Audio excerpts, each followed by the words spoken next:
Au plaisir de vous retrouver sur Sénégal 7 TV amati dañu mbégte janawaat ak yéen ci seen entretien du jour tey nañu am mbégte di fi recevoir Mouhamed Fadel Koné moom nag di njiital mouvement bi di Access waaye tamit bokk ci coalition bi di APT tey ñu fas yéene waxtaan ak moom ci li nga xamante ni moo di tolluwaayu réew mi gouvernement bu yees fi également dinañ ci waxtaan ak moom am ci li nga xamante ni moom moo di jàngatam discours tout à l'heure également bi le président yëkkati ci centenaire u maître Abdoulaye Wade yi tamit dinañ ko ci wax yenn ci ay kàddu yum ci yëkkati am ci li nga xamante ni moom moo di gis-gisam yeneen ponk également utali ji élection locale yi nga xamante ni ñu koy dëgmal atum 2027 moom tamit mu am la mu ci bëgg ci li nga xamante ni bokk na ci ay perspectives mouvement Access tey dina bokk ci sujet yu ñu la waxtaanee ci bi lépp jotaay am naa mbégte lool di la fi dalalaat Fadel maa ngi lay nuyu di la ziar di la déwénati ci julli bi ñu jugee.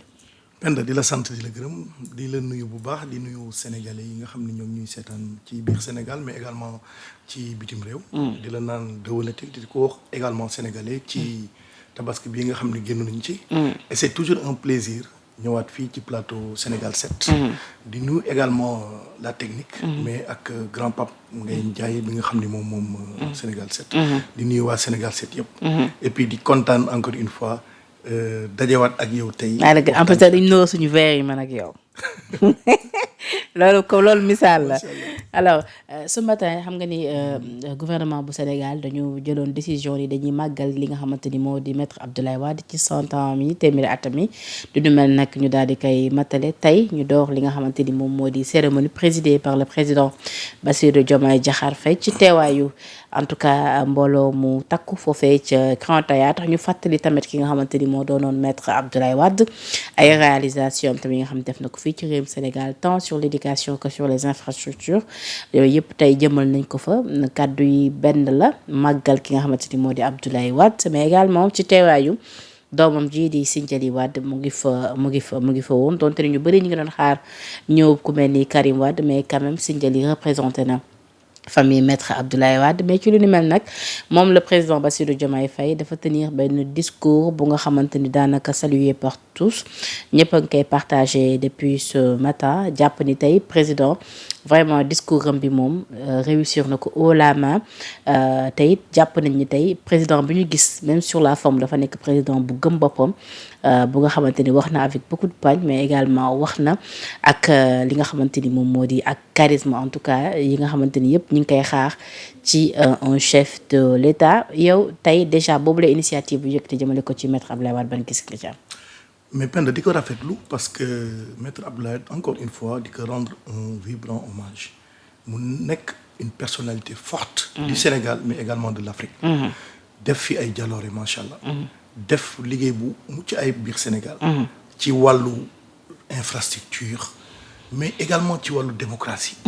voilà donc yeggale liggéey bi nga xam ni président Wade moom la président autant pour moi président Diouf. moom la fi defoon.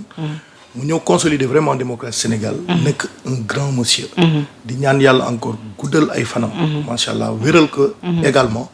mais di rafetlu également. initiative bi nga xam ne état du Sénégal jël na ko. avec le PDS. bi nga xam ne mooy parti maître Abdoulaye Wade. fête li nga xam ne moom mooy centenaire am. mu nekk lu am solo. di rafetlu aussi. discours président de la République. je pense que ku ko gis xam ni am na maturité en termes. bi mu waxee ba daanaka salle bi yëpp dañ doon yooxu ni ko président doyalu ñu dolli ñu ba pare tamit daal di koy tàcc mu am li nga xamante ni moom moo di standing ovation. macha allah loolu moom lu rafet la parce que dafa def discours bu rëy je pense sur le président Wade. mu am aussi comme ni nga ko waxee interprétation yu bëri si discours bi.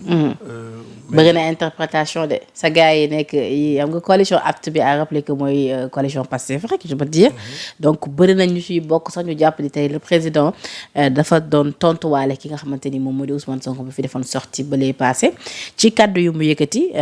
moom président dem na sax ba ni aucune querelle si vive soit-elle ne mérite que l'on déchire le pays qui nous est commun. ñëwaat na tamit ni on peut s'opposer sans se déchirer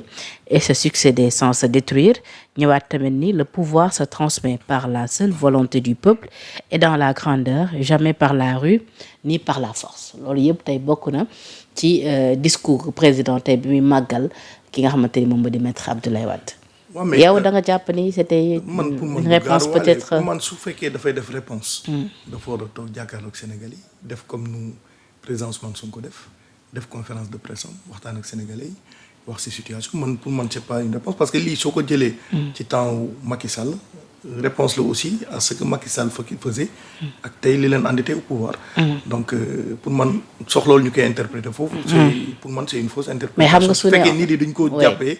gaaruwaale wala une réponse au président mais xam nga su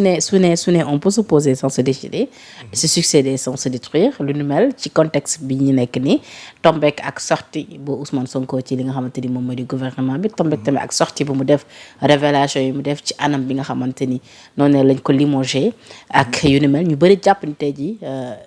xiiroo bi dëgg-dëgg seen diggante am na et que tey jii fu mu nekk nii moom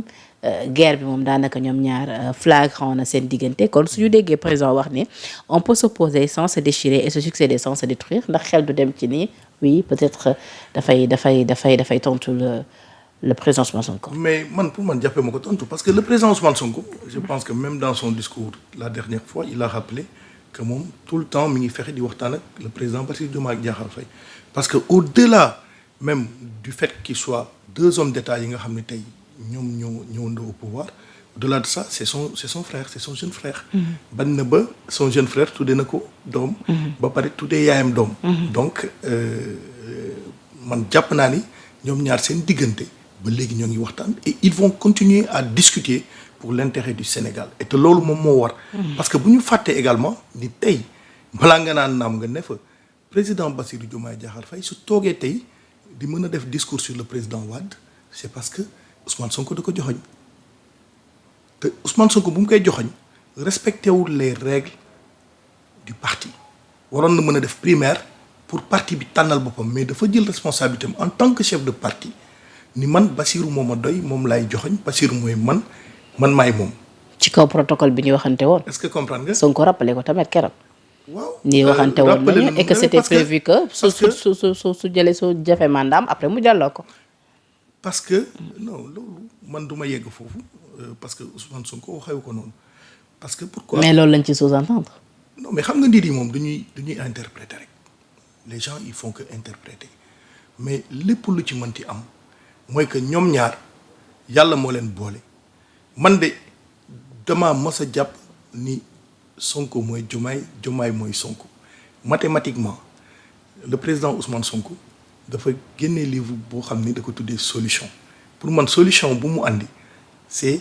une solution à l'équation du Sénégal c'est-à-dire x plus 1 égale 0 te équation boobu soo ko résoudre day nekk x égale moins 0. est-ce que yaa ngi jàpp ba tey ni Sonko mooy Diomaye mooy Sonko. mais loolu dafa war a nekk. jamono ji dañu ngi ne Sonko mooy Sonko Diomaye mooy Diomaye. pour man Sonko dafa war a fexe. parce que su fekkee réussirul loolu tey réussir na lu ko gën a metti mooy jàmmarloo ak Macky Sall jàmmarloo ak système bi maanaam dindi fi li nga xam ni moom mooy jële fi moom Macky Sall moo gënoon metti pour man ñëw au pouvoir ak son frère de parti boo xam ni ils ont cheminé pendant 10 ans est-ce que yaa ngi dégg pour man résoudre problème équation boobu moo gën a yomb que résoudre équation bu Macky Sall il doit continuer et il est tenu de continuer le dialogue avec son jeune frère loolu moom mooy yoon parce que waru ñëw mën a ñëw boo pouvoir di def séparation ñaari formation kii naan di xëcc fii kii di xëcc fële man sama gis-gis loolu et li may wax man rek lay engagé. est-ce que séparation bi xaaroon ngeen ko yéen ñi bokk ak Sonko coalition apte bi. mais c'était c'était visible non c'était visible mais ñun access du ñu nekk toujours c'est suñu logique mooy lu ñu andi au sein de Pastef lu ñu fa andi conviction moo ñu fa andi pourquoi parce que ñun du ñu woote civisme ak citoyenneté. mu bokk ci projet Pastef ñu gis ci suñu bopp ñun ni donc ñun dañuy ñëw jàppale leen depuis législative yi te ci logique boobu ni ñu bokk ni ñu jàll et puis di nuyu au passage présidente coalition apte présidente Aïda Mbodj parce que c'est à travers elle nu ñu duggee ci coalition bi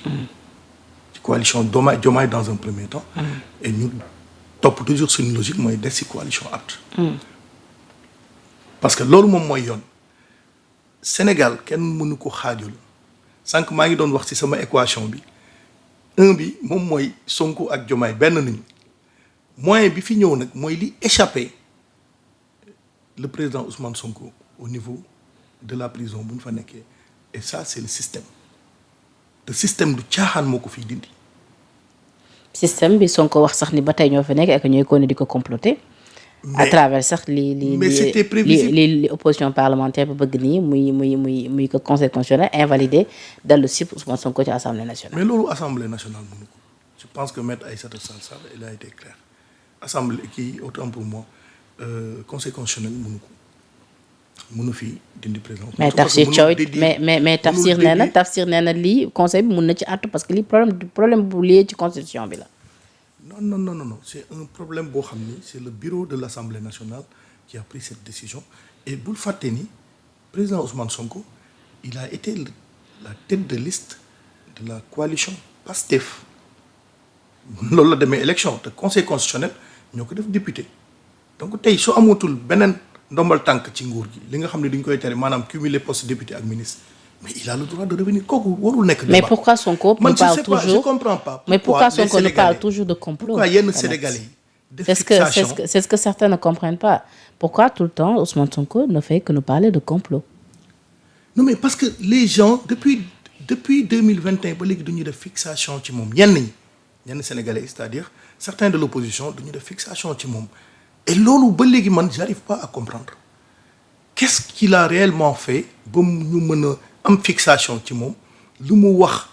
ñu ni léegi aujourd'hui l'opposition se bat plus contre Pastef l'opposition se bat contre Ousmane Sonko c'est bizarre affaire boobu man vraiment jaaxal na ma man je sais pas en temps qu'est-ce qu'il a fait il a fait que ni damaa bëgg Sénégal damaa bëgg affaire yi jaar yoon damaa bëgg ñu def justice pour ñi nga xam ne tey c'est les martyrs dem nañu comprendre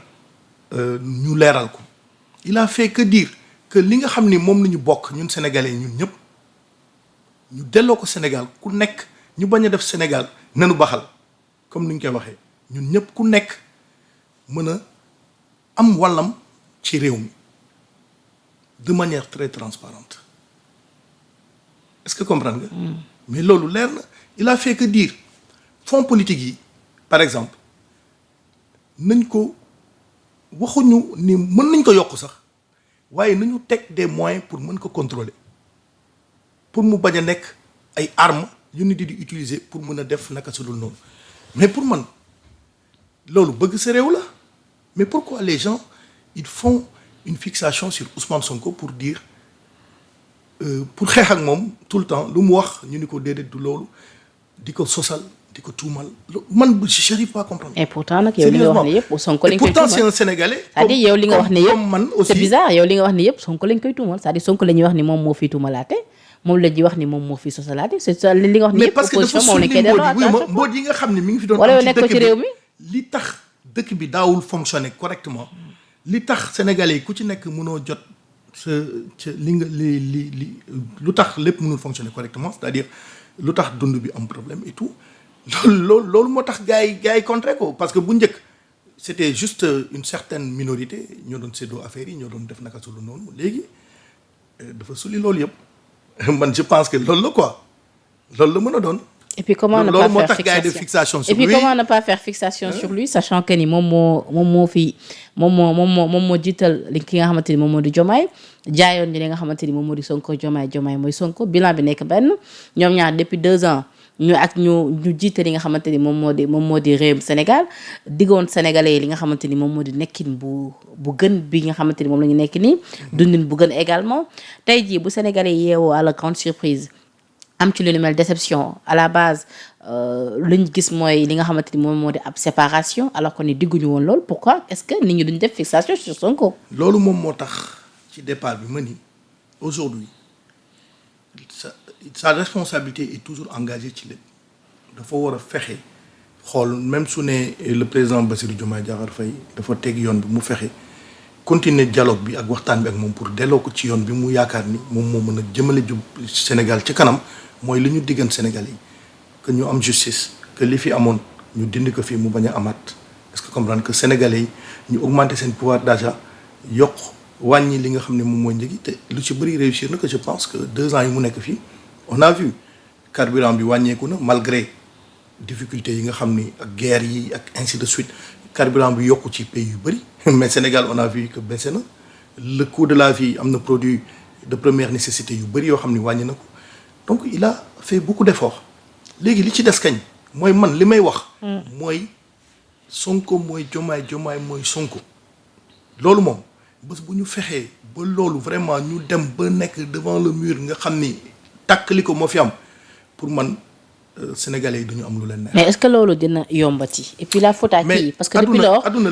kenn la ñuy gis tout le temps muy def ay révélations muy Ousmane Sonko dégguñ benn yoon bu nga xamante ne le président Diomaye wax na jëmale ko ci Ousmane Sonko si ce ne waxal ko li nga xamante ni moom moo di tàgg ko wala boog waxal ko ay baax-baaxam. waaw si. depuis lors loolu lañ gis. mais Diomaye aussi président Diomaye am na lu bëri lu mu wax bëri na lu mu wax ku ci nekk da ngay wax mais pour man loolu yëpp c'est pas le plus important le plus important c'est que ñu fexe xool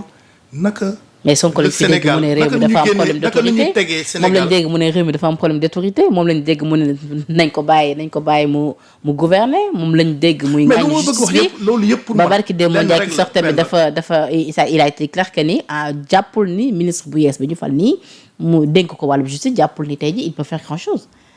Penda loolu yëpp li mu bëgg mooy li ñu jaayoon Sénégalais yi Sonko mooy Diomaye Diomaye mooy Sonko comme yàgg nañu toog di waxtaanu nekk mënu ñëw déggoo ci yenn point yi li mu bëgg mooy que le président de la République dellu si à de meilleurs sentiments pour ñu continuer doxal parce que su dul loolu Sénégalais yi daañu mer trop tey problème bi warul nekk xaajaloo parce que aujourd'hui Sénégalais yi sonn nañu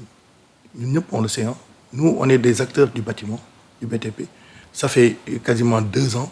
liggéeyuñu loolu il faut qu'on le dise on tourne en rond il faudrait que ñu jàppale Sénégalais yi et de suñu secteur kese secteur yi bëri am na ay problèmes. donc suñu bëggee tey Pastef nekkaat au pouvoir en 2029 il faudrait que ñu arrêter récréation bi pour man récréation laa ko tuddee ñu fexe xool naka na ñuy nekkee benn te c'est les démons de la division ñoom ñoo andi li yëpp et c'est le système qui est là et c'est le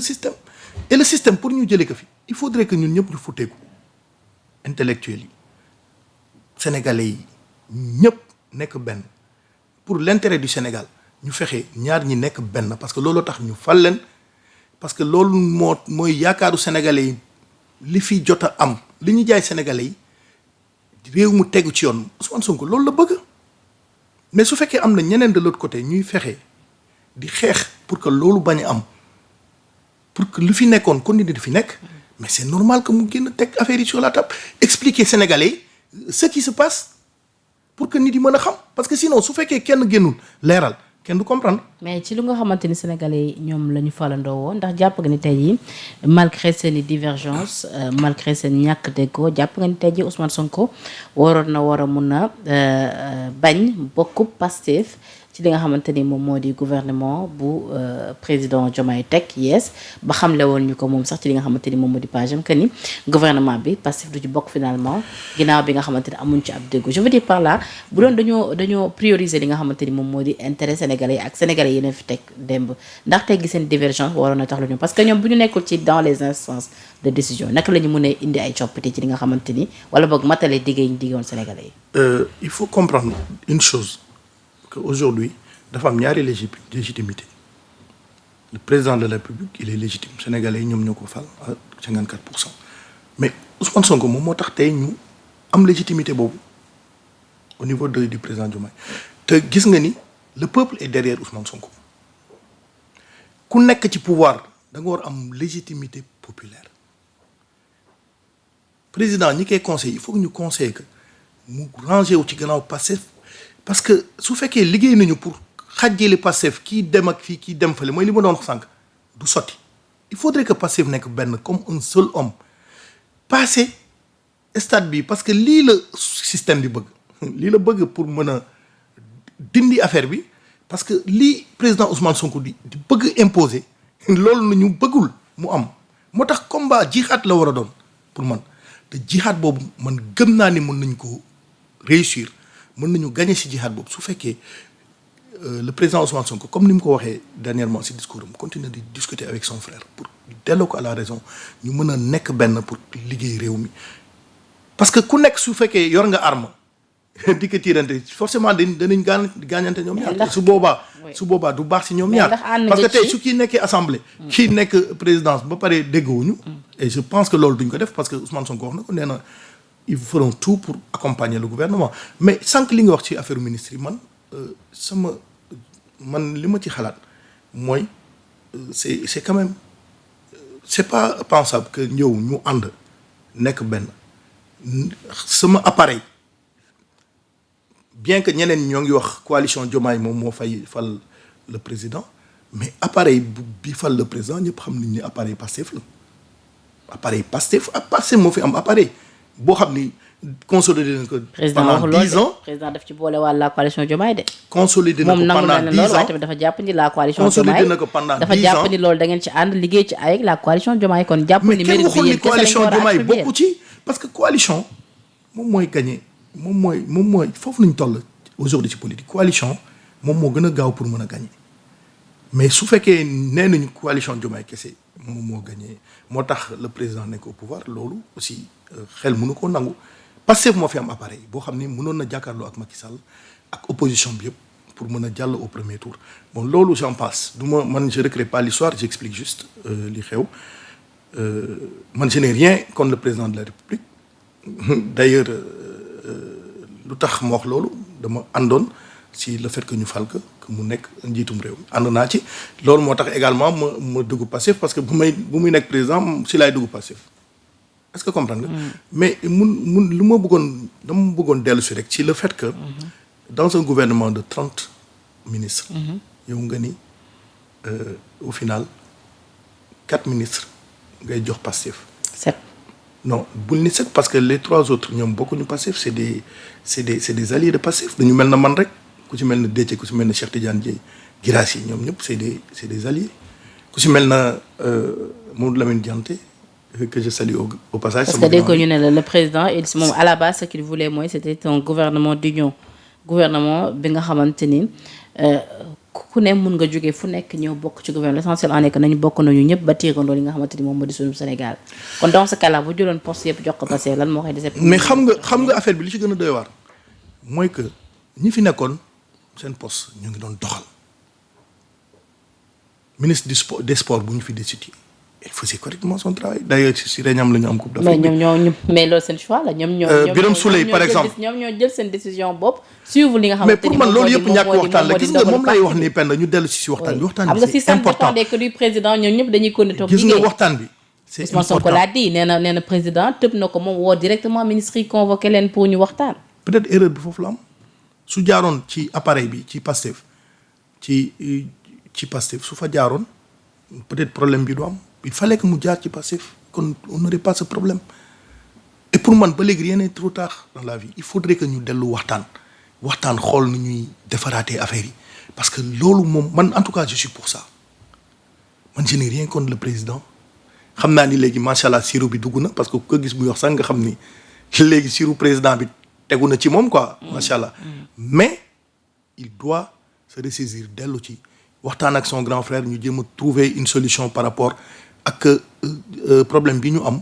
pour mën a am issue heureuse pour le Sénégal parce que seen xaajaloo. mais est-ce que baaxul ci ñoom baaxul ci Sénégal. est-ce que dina yombati ak li ñu dégg yëpp ni Ousmane Sonko waxee dem sa ba ni ko mënoo gañ a njaga ñaaw. loolu du dara boo génnoon fii woote 100 personnes dañu la topp. loolu du dara su xoolee ni tey su nekkee président parce que Ousmane Sonko da ko choisir à la place de Birame Souleye wala El Malick su xooloon loolu rek kon problème du am gis nga yooyu gars yi ñoo fi nekk di coow rek mais gis nga àdduna rien n'est impossible suñu toogee waxtaan pour man daañu am solution et puis aussi kilifa diine yi jàpp ci ñu waxtaan parce que loolu moom mooy jàmmi Sénégal man de loolu laa gis en tout cas parce que ñi nekk tey au pouvoir coow li ñuy def lépp ñu àndoon les gens se sont mouillés pour que tey moom mu falu gars yi dañu rey seen bopp tu prends le cas de Amadou Ba feebar ni déet il faut que gars yi di ko jaayantu andi ko pour mu dem déposer caution CDC bu muy génn mënul sax dox il y a tellement de gens qui se sont Birame Souleye xoolal lu mu def lu ci Pastef El Malick ainsi de suite j'en passe il y a tellement de gens ñun ñëpp fii la ñu fekk parce que nous on a passé tous les combats ensemble man maa ngi woon ci F24 ñoo signandoo charte nekk ci xeex bi contre jàmmarloog Macky Sall dem nekkaat ci collectif 41 spoliés yi nekk ci passage yooyu yëpp et tout ça pour après avoir ça comme résultat c'est inacceptable il faudrait que gars yi ressaisir def seen bopp ay homme d'état toogaat waxtaan ce n'est pas trop tard arrondir les angles et puis avancer ni di alors ni di pour passer rappel à rappeler que ni yow avant ngay dugg ci Pastef Déthié nga njëkk àndal ak Déthié dem ba ci biir après nga tàqali ko ak Déthié si nga duggee Pastef finalement sax après Déthié daal lay rejoindre ci biir Pastef ndax tey ji Déthié ni mu desee ci gouvernement bi sachant que ni en pleine campagne ci la bàyyee ay naataangoom daal di ñëw rejoindre li nga xamante ni moom moo di la coalition Diomaye président soutenir leen nii dafa xool ci digganteem ak Ousmane Sonko ndax jàpp nga ni waroon na war a mun a wëy xoolaat ci digganteem ak Ousmane Sonko ba Ousmane Sonko bu génne mu génn topp. voilà donc ma leeral juste par rapport ak Déthié ñun dañu bokkoon ci coalition Déthié 2024. suñu mouvement bu ñu waxtaanee ba pare dañu ni comme amaguñu possibilité dem ànd ak Pastef. dañu ànd ak Déthié comme moom woo nañu te bëgg na ànd ak ñun. ñu dem ànd ak coalition Déthié Fall. bu ñu jógee ci élection yi. après suñu yoon foofu la yam parce que ñun waxantewuñu woon pour cheminer ensemble. il avait mis en place une coalition. te ñun aussi dañu amoon suñu yoon. donc ba législative yi ñëwee. ñu dégg ñu dee dem sàmm sa kàddu. ñun on a dit dans tous les cas ñun demuñu sàmm sa kàddu. ñun on va aller rejoindre parce que bu ñu waxtaanee parce que ñun suñu mouvement bu ñu yor. instance yëpp nu ñuy waxtaanal su jaree sax ñu def vote. ñun noonu la ñuy doxee voilà. donc si ñu dem ànd ak coalition Pastef à travers Marie-Angélique mi nga xam ne tey mi ngi nekk ministre. si nañu duggee Pastef. ànd ak ñoom ci législative ba. gis nga nu mu demee. donc ñun amuñu benn problème ak Déthié. d'ailleurs on a de très bons rapports. te jàpp nañ ni aussi su toogee ci gouvernement bi ba léegi il est resté en tant qu'allié de Pastef. te déggoo na ci ak ki nga xam ni moom mooy son camarade son frère Ousmane Sonko pour man am nañ ci déggoo nañ ci te su nekkee ba léegi ñëpp gis nañu mi ngi doxal macha allah ci ministère bi nga xam ne ñoo ngi ko dénk muy ministère des infrastructures mi ngi doxal mi ngi liggéey. convenablement ak moom qu'on a livré beaucoup de chantiers à travers sa rigueur ak expertise bi nga xam ne aussi am na ko ci management tout en connaissant son parcours donc man je pense que je vois pas de problème en tout cas ci position bu mu am te tamit kenn waru ko ci mere parce que moom objectif am comme suñu objectif la mooy liggéey pour le Sénégal moo ko ñor ñun ñëpp Sénégal moo ñor gis nga xëccoo yi lépp dañu bëgg Sénégal baax mais il faudrait que aussi ñu toog di waxtaan ñu comprendre parce que objectif bi benn la pour que Sénégal baax changer li fi nekkoon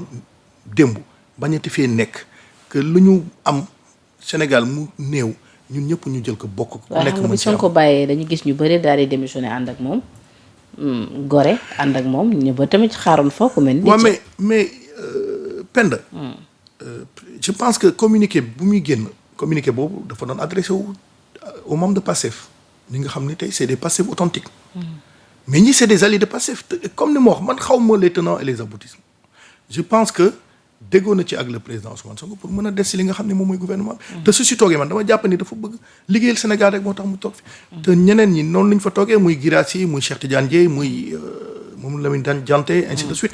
donc Boubacar Camara et autres. Boubacar Camara voilà c'est ça donc Sénégal moo leen pour man gars yi Sénégal moo leen ñor. léegi daal cooli mooy président Ousmane Sonko moo ñu fi andiloon Diomaye moom moo tax ñu xam Diomaye na fexe xool naka lay régler problème bi ak le président Diomaye Sénégal jëm kanam. démission yi mu ngi multiplier wu gis nañ tamit Moussa Balla Fofana daal dinay quitté li nga xamante ni moo di parti Pastef. waaw moom mooy kii yi rek moom mooy effet secondaire yi rek effet secondaire yi parce que je pense que position yu bëri tax na situation bi gën a aggravé wu. que mu nekk du côté de Pastef que mu nekk du côté de Diomaye président parce que gis nañu taxawaayu ñenn wax yi ak yenn jëfin yi ci Diomaye président moom nañu ko gisee. aussi ci Pastef mooy la position d'Apt dans tout ça. C'est une coalition. mais Apt c'est une coalition boo xam ne bon c'est une coalition. parce que gisaguñu leen def communiqué depuis lors. mais communiqué dina ñëw je pense que peut-être avec le congrès après le congrès. Parce que aujourd'hui gars yi dañu focus sur congrès bi mais après le congrès normalement apte dina biralaat taxawaayam parce que actuellement je pense que si li ñu nekk mooy xool naka ni ñuy organiser wu en interne donc organisation interne boobu bon man je suis pas venu en tant que communicant de la coalition dama ñëw en tant que président du mouvement Access moo tax ñu invité ma mais je pense que si li ñu war a waxtaan bëri na ci Kër Massar plutôt je pense que looloo tax nga invité ma mais ñu ngi bëgg quand même yàgg ci actualité politique bi non mais si la bokk ak local yi maa ngi ciy dugg léegi mais il fallait que tamit ma évacuer yenn questions yi. waaw mais bon acte moom de toute manière ñoo ngi fa ñu nekkoon. c'est une coalition boo xam ne c'est une coalition du président Ousmane Sonko c'est une coalition qui se forme autour du président Ousmane Sonko avec le PASTEF. Voilà donc ñun on est membre depuis législative yi te ñoo ngi continuer di cheminer ak ñoom. jusqu'à Inch'Allah. D'accord alors ñu dugg nag léegi ci perspective mouvement Access yi yow nag yaa ngi Kër Massar di waajal tamit sa bopp ci li nga xamante ni moo di élection locale yi lu tax nga bëgg samp ci élection locale yi Mohamed Fadel Koné. waaw mais élection locale xam nga locale affaire gox la nekkatul bon c'est vrai que politique moo la koy may mais affaire u nit la te ñun man Kër Massar maa ngi fa dëkk maa ngi fa am terrain en 2011 dëkk ci après 2012 laa dëkk si foofu ba mu fay dëkk y avait beaucoup de maisons qui n'étaient pas construites d'ailleurs maa ngi dégg ay nit ñoo ngi naan man dëkk ma Kër Massar mais man Kër Massar Sud laa dëkk. depuis 2012 laa fa sànc.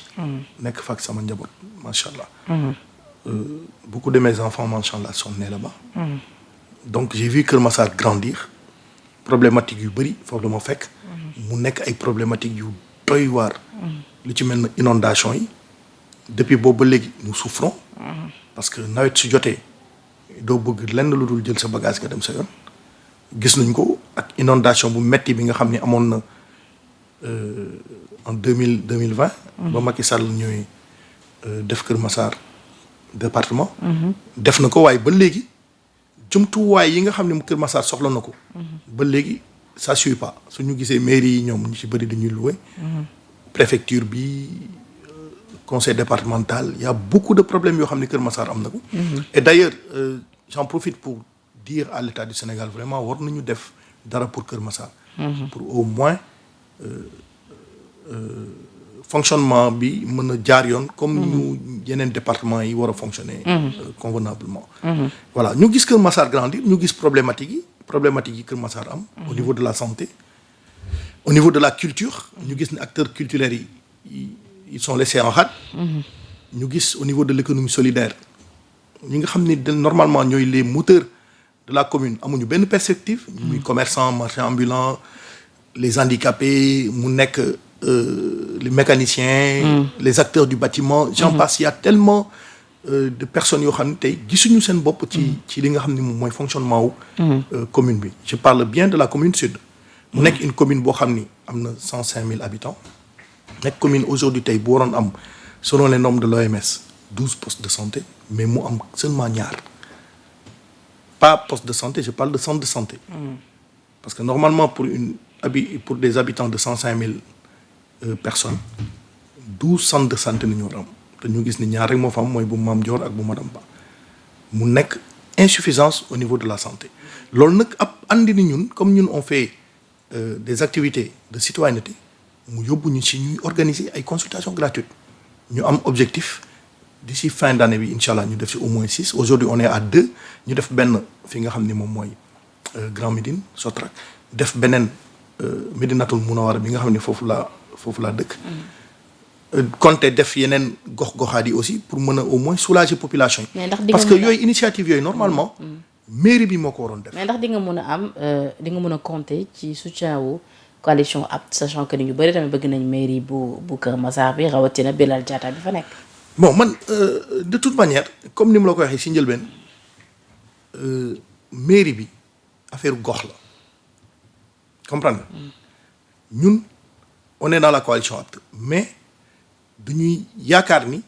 coalition APT dinañu mën a porter pour ñu mën a jël mairie bi. mais su loolu amulee tamit daañu xam peut-être ban taxawaay ni ñu war a taxaw mais loolu du loo xam ne tey mën naa ci addu parce que yegg seeguñ ci donc lu ñuy def ñun mooy massifier suñu mouvement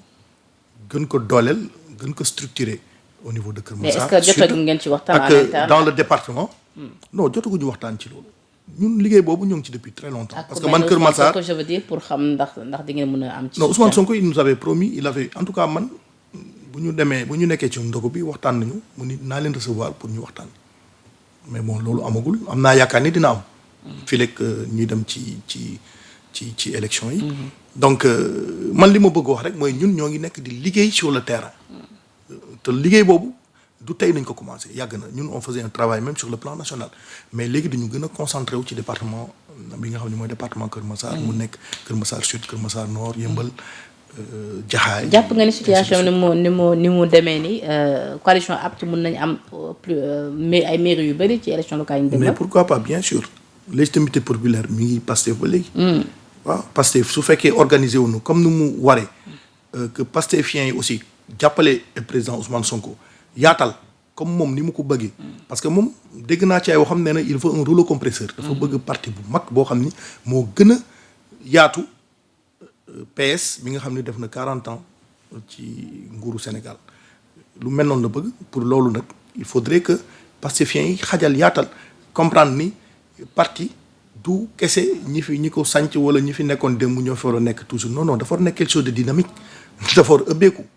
pour ñenn ñi mën a ñëw yenn intelligence yi mën a ñëw andi seen i ay mbooloo ñu organiser wu autour d'un idéal def une forte coalition pour mën a am le maximum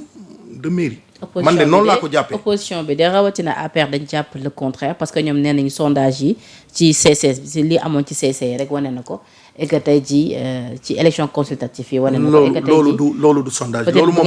ku ko utiliser comme sondage ku nekk yaa ngi nax sa bopp parce que loolu c'est pas politique. conseil consultatif de la jeunesse te ku nekk amoon sa candidat. non ñoom ñoo ko politiser. président Diomaye bu mu ñëwee tamit daal di koy ñoom ñoo ko politiser mais c'est pas quelque chose de politique. loolu moom.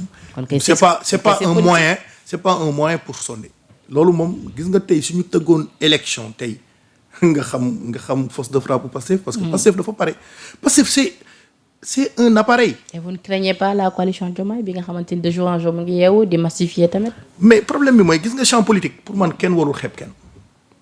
daloon na fi président Abdoulaye Wade à l'époque avec Macky Sall bu mu koy wax daw mun naa ko mi ngi yor ñaari nitam di dem kenn warul xeeb kenn. il faut travailler il faut faire le terrain il faut que ngeen yaatal il faut que ngeen waxtaan militer wut militants yi au maximum fidéliser leen. loolu moom mooy gagner élection. est-ce que mun nañ xaar ëllëg benn Fadel Koné bu dem dugg ci coalition Diomaye parce que man foog naa ci weewu bay ni gars yi ñu ngi lay def clin d'œil de.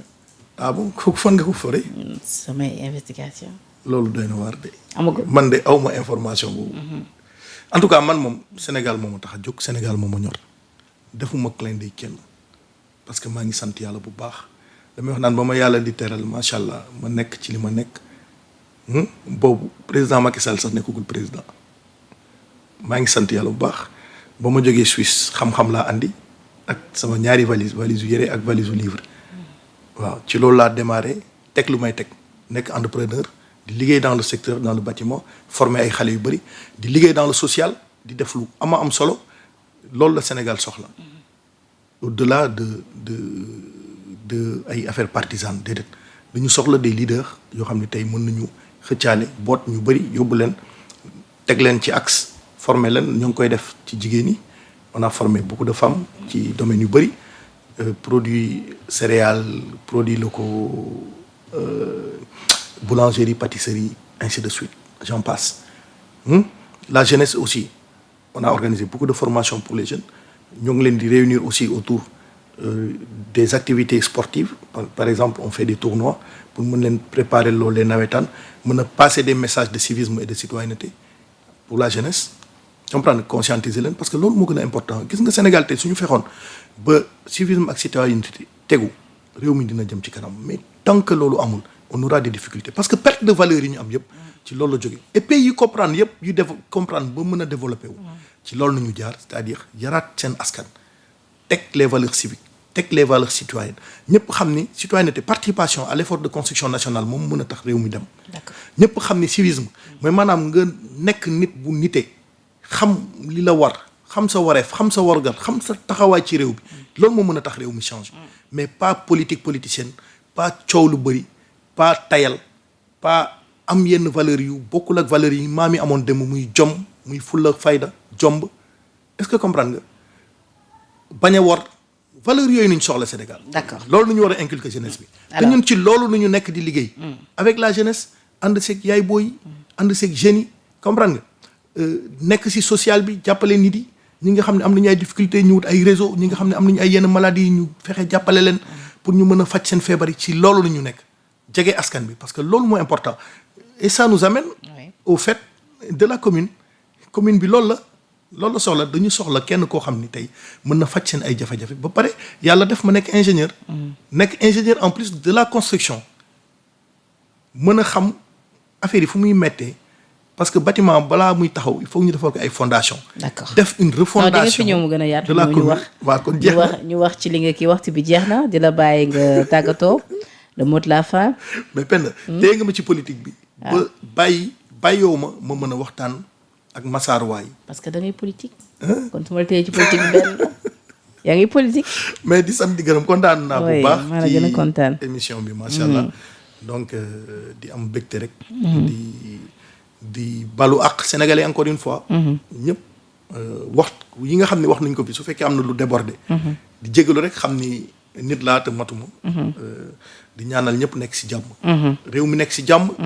di ñaanal le président Diomaye ak son frère le président Ousmane Sonko ñu nekk si jàmm yàlla fexe ñu dafa leen jàmm ñu mën a jubóo pour l'intérêt du Sénégal ñu loolu la ñu bëgg te si loolu la ñu taxaw c'est important que vraiment Sénégal ñëpp xam nañ ni c'est un pays de stabilité c'est le pays de la teranga moo tax ñu bëri bëgg Sénégal et tey su fekkee kon ne ñun ñi ci bras de fer bi dina tiital investisseurs yi pour ñu ñëw investir et ñun on a besoin que investisseurs yi mën a ñëw investir Sénégal pour que Sénégal naat pour que ñu mën a nekk ci jàmm jóge ci jafe-jafe yi nga xam ne ñu ngi koy dund te jafe-jafe yi nga xam ni jot nañ ko dund ci 2 ans yi yàlla na fi yem allahumma amiin alors jërëjëf mu nekkoon seen ganab tey di Fadel Koné moom nag di njiital mouvement bi di Access waaye itam bokk ci la coalition APT tey ñu invité ko daral ko waxtaan ak moom ci li nga xamante ni moom moo di tolluwaayu réew mi ci wàllu actualité mais également perspective ci lu ñeel élection locale yi nga xamante ni am na bëgg-bëgg samp foofee ca Kër Massar dagan fa baatu askan bi ngir gën koo war a mun a jëmmalaat lu nu mel yëpp tey waxtaan nañ ci bi lépp jotaay di leen remercier ñi safoo saa su ne programme yu Sénégal 7 TV jërë ngeen jëf